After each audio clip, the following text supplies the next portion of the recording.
Before I start into my reflection on Scripture, I just wanted to offer a little piece of advice about the squirrels that keep coming in. A church I know had a similar issue with bats, and they couldn't get rid of them. So the priest said, we had that too. Just invite them all in, nurture them, have a confirmation class for them, confirm them, and you'll never see them again.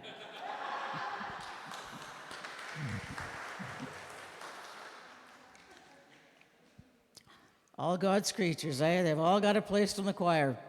So I want to talk a little bit more, and I'm going to come down. I prefer to be among us as one of us. I want to talk a little bit more about, come on right in with us. Come on right in. He's having the most fun of all, peeking over the pews, eh? Yeah, not for Mom, but... So I want to talk a little bit about what Phil read from Jeremiah and the sense of call. Now, further in that passage, Jeremiah is protesting and saying, "Oh, no, not me, God. You got the wrong guy. I'm too young. I'm just way too young for this." And where is she? Allison spoke, or no, it was Terry. In her piece about being chosen, being asked to do something, being called. And that whole issue of call is kind of a thorny thing because some people, I don't know if you had this, but when I was in Sunday school way back in the dark ages, and we would be in church a little bit beforehand, and people would say, "Oh, we're going to hear from so and so. He's just been called." Just been called to the ministry, and I think, huh? What do you mean this called bit? Like, does God have some kind of a, long distance plan with Earth? What's this all about? And so what does it mean to be called? And I think the biggest misconception we have about call is that the only people that receive a call are people that are called to the ministry. But that's so false, because everybody is called to something or to some way of being, and our sense of call can change throughout our lives. I remember my older brother, and when we were growing up, how people say, "Oh, what are you going to do when you grow up? What are you going to do when you grow up?" And ever since I can remember, ever since I can understand English, Michael always said, "I'm going to be a doctor. I'm going to be a doctor." He never veered from that, and that's what he did. He became a doctor. And then there was my sister and I, and, every week, if you asked us, it'd be something different. I mean, I think between the two of us, we covered off just about every occupation there is. And that sense of where our gifts are being called to can change throughout time, right? It's not that we just get one call and that's it. Now, even my brother, who became a doctor, he was also called to be a parent and a community volunteer and a family man and friend and so on and so forth. But for those of us that don't have that clear sense, we receive calls at various points in our lives. And Jeremiah, and this is very, very typical of people who are called, is like, not a chance. I'm too young. Okay, got out of that one. And every time, what I find so interesting about call is that how we answer that call, there's the stages. It happens in stages, eh? It's not just like one day. I mean, for some people, it's kind of like Saul, who became Paul, on the Damascus Road. Something happens and life changes. For a lot of us, it's more like the Emmaus Road, where we receive that call or sent stirrings of it, and we have immediately denial. "Oh, not me. Sorry. I'm too young. I'm too old. I don't have enough faith. I have too much faith. I have, there's always some reason that we're in this denial." And as I got thinking about that sense of call, that sense of answering that call, it really it really struck me that the stages of acceptance of that call are very similar to the stages of grief. You know, do you remember Elizabeth Kubler-Ross, who kind of opened up that whole area and broke that taboo back in, I don't know, the 70s, I guess it was, about talking about grief and talking about death, and laid out what became kind of for many, many years, and still now, kind of a blueprint of how we deal with grief. So the denial, the anger, the depression, and bargaining with God, you know, that sense of bargaining. And it's really very similar with a sense of call. So that initial sense of denial, and then disbelief somewhere in there. Really? You mean like me? Little old me that is too old or too young or too fat or too thin or too something. There's always too something. And then that sense of, at some point, anger. Well, wait a minute. Like, I like my life. I like what I'm doing right now. You know, and there's nothing wrong with it. And you expect me to change all of that for something I don't even know what's coming? Like what kind of a God are you? And then, you know, you can't hold anger in your heart for very long, or it destroys you, right? And we know that from, there's a saying, you know, that woman, what's her name?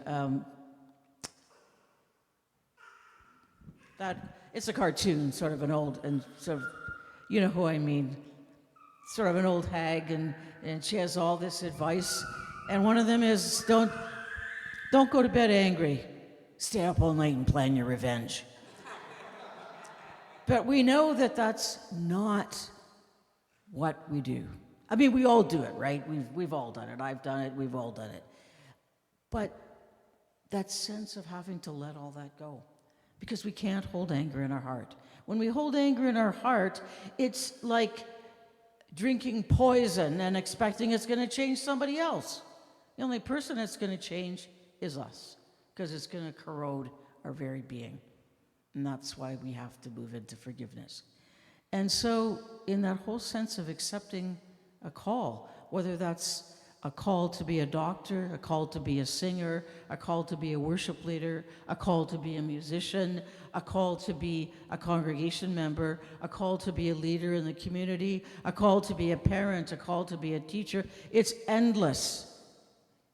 And we keep being asked to accept different or modified calls all through our life.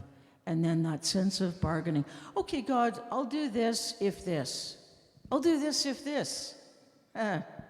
I'll accept this call as long as I have the assurance that I know where it's going to end up, right? But God doesn't work that way.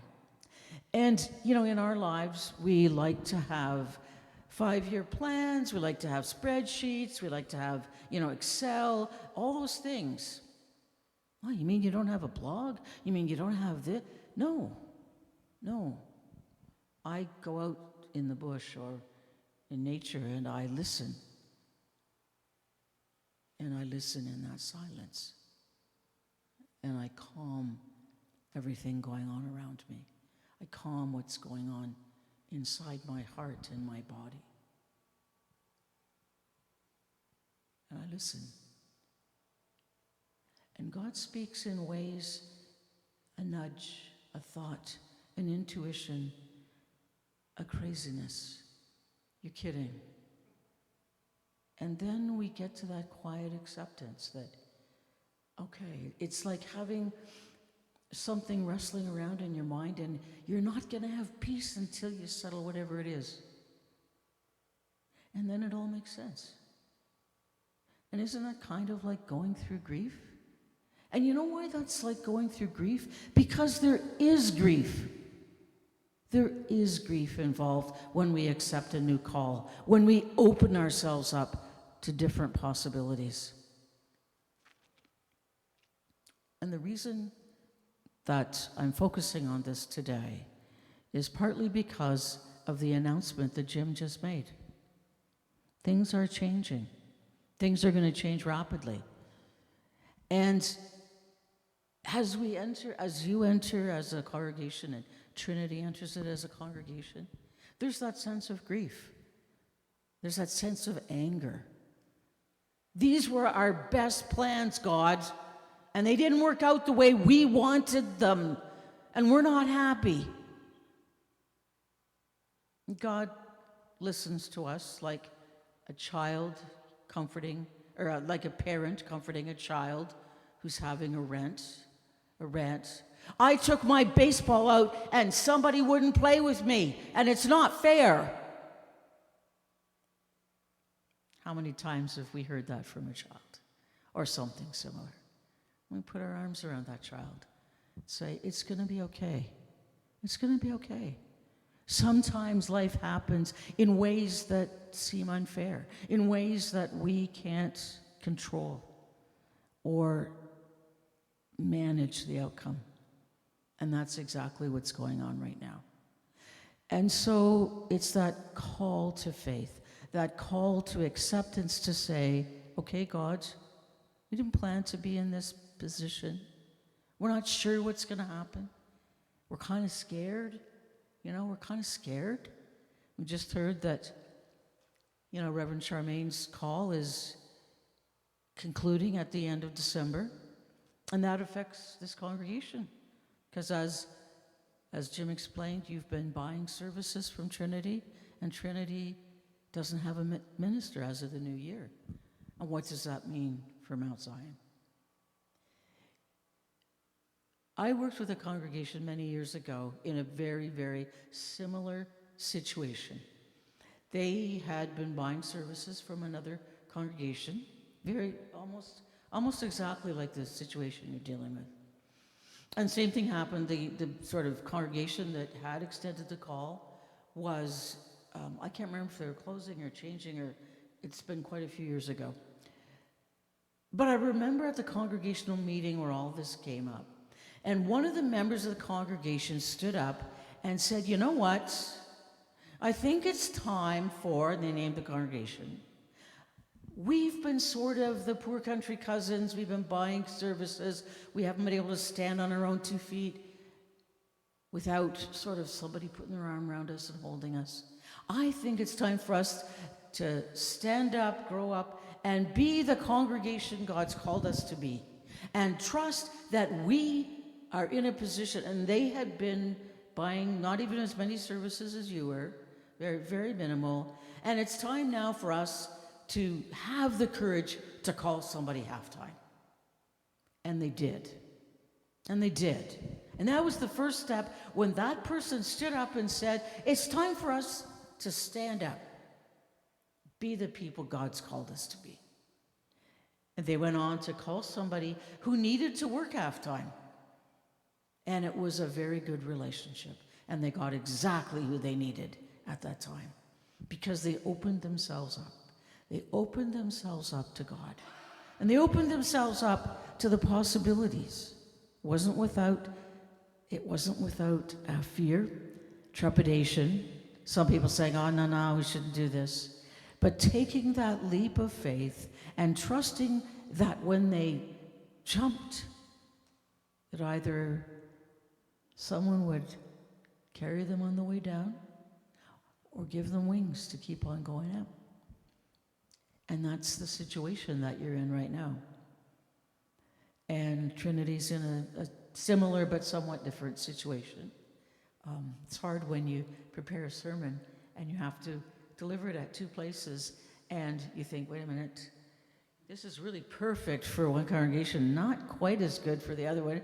I used to have this when I had a 2-point charge, and believe me, you can't change a whole lot in the 15 minutes or so between places because you're already breaking the speed limit and watching the rearview mirror, hoping that there's no police officers near you. the whole story.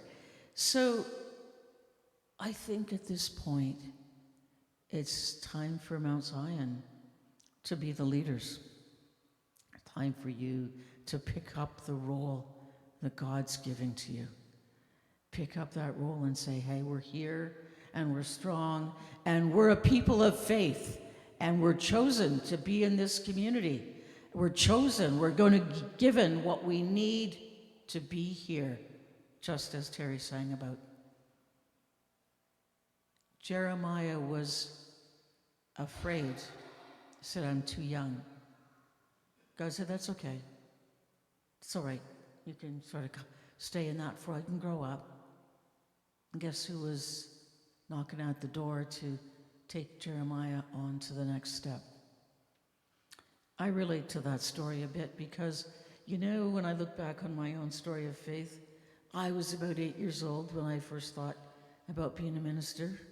And I know that it was heavily influenced by this is back in the 60s, you know, and it was influenced by the fact that we had a woman minister came to our church. I've since found out that she was one of 12 women ministers in all of Canada at the time in the United Church. One of 12.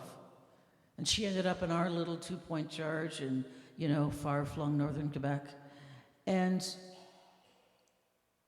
that seed was planted. But it was 20 years before I even could seriously entertain the notion and work through all those steps.